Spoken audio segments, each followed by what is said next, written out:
ہمیں فلمی اداکاروں کے نسب نامے تو یاد ہے، لیکن رسول اللہ کے گھر والوں کا نسب یاد نہیں ہے۔ سوچے تو صحیح، میرے آقا علیہ الصلوۃ والتسلیم کے پیارے دیوانوں، اس پہ طرفہ یہ ہم یہ دعویٰ کرتے ہیں کہ دنیا میں ہم سے بڑا عاشق رسول کوئی نہیں ہے۔ اللہ اللہ، ارے نادان، جس سے عشق ہوتا ہے اس کی گلی کے کتے سے بھی پیار ہوتا ہے۔ میں صرف آپ کی بارگاہ میں سمجھانے کے لیے، ملانے کے لیے نہیں، کہاں تک کہ لکھنے والوں نے انصاف کیا مجھے نہیں پتا، لیکن لکھنے والے لکھتے ہیں ایک مرتبہ مجنون کو دیکھا گیا کہ مجنون اپنی آستین پر روٹی رکھ کر کے کتے کو کھلا رہا ہے۔ تو مجنون سے کسی نے پوچھا، او مجنون، کتے کی رال میں کیا نجاست ہے تجھے نہیں پتا؟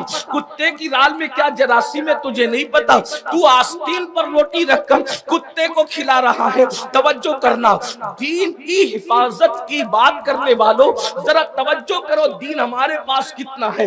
اللہ اکبر، دین کے تحفظ کے لیے نعرے بازیاں کرنے والوں مجھے بتاؤ ہمارے پاس دین کتنا ہے۔ میرے آقا صلی اللہ علیہ وآلہ وسلم کے پیارے دیوانوں، کتنا بڑا المیہ ہے۔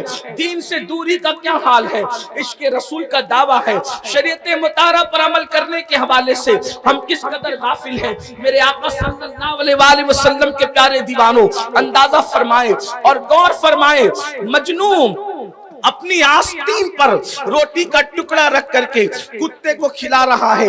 کہنے والا کہتا ہے، پوچھنے والا پوچھتا ہے، ذرا یہ بتاؤ کیا تمہیں مسئلہ نہیں پتا؟ کیا تمہیں نہیں معلوم کہ کتے کی رال اور کتے کے لعاب اور کتے کے تھوک کے حوالے سے کیا مسئلہ ہے؟ اس میں جراثیم کتنے ہیں، اس میں نجاست کیسی ہے؟ تو اس وقت اللہ اکبر، مجنون کا جواب سنو، تھوڑی توجہ فرمائے، مجنون کا جواب سنو۔ مجنون کیا کہتا ہے؟ اس نے کہا، مجھے کیا خبر کہ اس میں جراثیم کتنے ہیں، مجھے کیا خبر اس میں نجاست کتنی ہے، میں تو بس اتنا جانتا ہوں ایک مرتبہ اس کتے کو، توجہ کرنا، اس کتے کو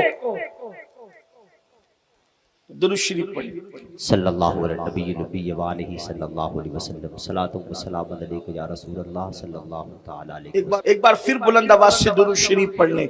اللہم صلی علی سیدنا و مولانا محمد معدن الجود والکرم وآلہ وصحبہ وبارک وسلم، صلاۃ و سلام علیک یا رسول اللہ۔ مجنون سے پوچھا جا رہا ہے نجاست کتنی ہے، جراثیم کتنے ہیں؟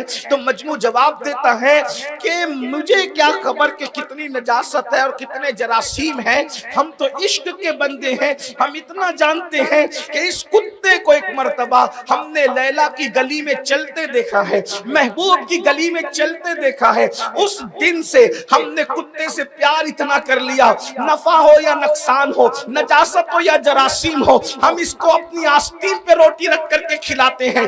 توجہ کرنا، کہاں تک حقیقت ہے مجھے نہیں پتا، لیکن آپ سے پوچھتا ہوں اگر عشق مجازی ہو جائے، کسی عورت سے پیار ہو جائے تو اس کی گلی کے کتے کا اتنا خیال کیا جاتا ہے۔ اے میری قوم کے جوانوں، تم دین کی حفاظت کے لیے نکلے ہو، کیا تم یہ بھول گئے جس سے عشق کرتے ہو اس نبی نے فرمایا قرۃ عینی فی الصلاۃ، نماز میں میری آنکھوں کی ٹھنڈک ہے۔ وہ مجازی عشق میں کتے کا اتنا خیال کرتا ہے اور تم مصطفیٰ جان رحمت کے عشق میں نبی کی آنکھوں کی ٹھنڈک کا خیال کرنا بھول گئے۔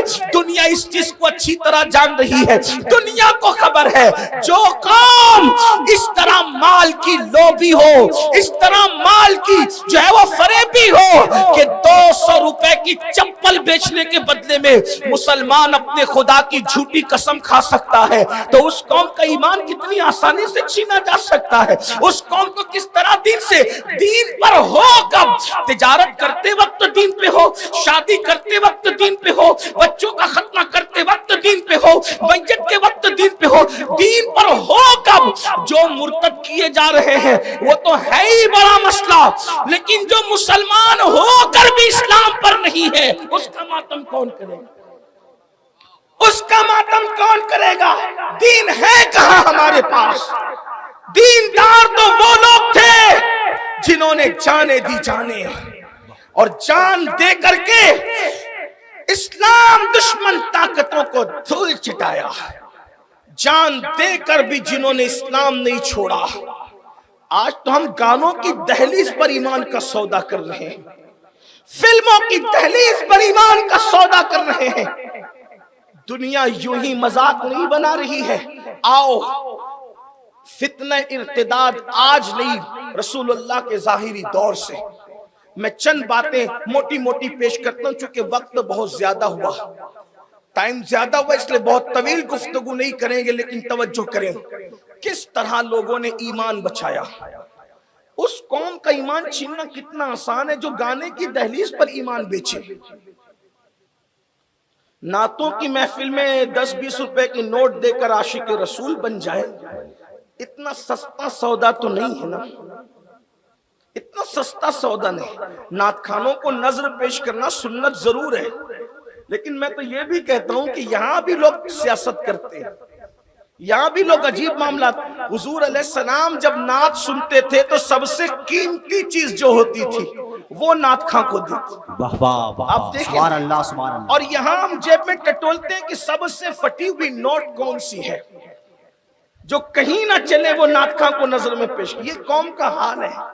ارے سہراب کو دے رہے ہو یہ نہ دیکھو، کسی نعت خاں کو دے رہے ہو یہ نہ دیکھو، کس کے نام پہ دے رہے ہو، واہ واہ واہ واہ واہ، سبحان اللہ سبحان اللہ۔ کس کے نام، یہ تو دیکھو۔ حضور علیہ السلام حسان ابن ثابت کو کبھی برد یمانی دیتے ہیں، کبھی یمن کی چادر دیتے ہیں، شرف الدین بوسیری کو کبھی برد یمانی دیتے ہیں، اور ہم کیا دیتے ہیں، اور اس پر بھی اتنا سا دے کر کے روب کا حال تو دیکھیں۔ مطلب کہاں دین کہاں ہے، برا مت ماننا۔ دیکھو وہ کیسے دیندار تھے، جان دے کر کہا حق تو یہ ہے کہ حق ادا نہ ہوا۔ واہ واہ واہ، اگر مائیں اور بہنیں یہاں موجود ہیں ان کی توجہ چاہتا ہوں۔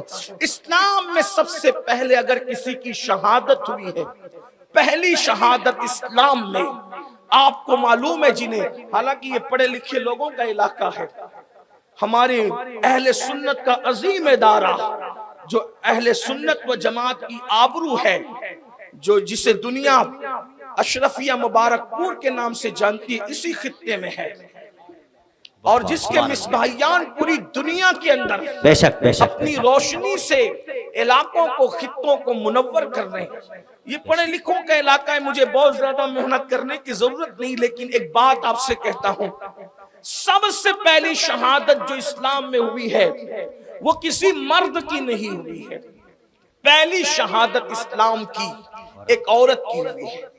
اس سے پتہ چلا، اس سے معلوم ہوا کہ دین کے راستے میں صرف قربانیاں مردوں کی نہیں ہیں واہ واہ واہ، بلکہ عورتوں کی ہیں، سبحان اللہ سبحان اور بعض مقامات پر عورتیں مردوں سے آگے ہیں۔ یہ مستقل عنوان